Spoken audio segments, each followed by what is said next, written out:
أهلا وسهلا بيكم في حكايات بنحبها مع رشا. كل يوم هنعيش حكاية جديدة فيها خيال ومغز وضحكة من القلب. يلا نسمع حكاية النهاردة سوا.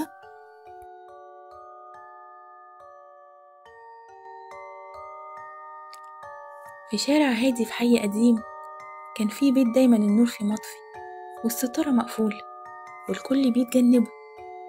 البيت ده كان رقم 9. سمر كانت طالبة جامعية جديدة وانتقلت تسكن لوحدها جنب البيت ده. لما سألت الجيران عنه كلهم غيروا الموضوع، لكن في أول ليلة ليها الساعة 3 الفجر سمعت صوت خطوات بتمشي جوه البيت، واللي أغرب إنها شافت نور ضعيف بيطلع من شباك في الدور التاني. تاني يوم قررت تروح تسأل الراجل العجوز اللي ساكن قصاده.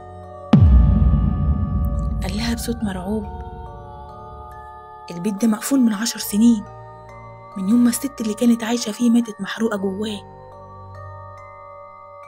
سمر اتجمدت في مكانها لأنها شافت بنفسها ست واقفة في الشباك بتبص عليها وبتلوح بإيديها وكانت مبتسمة.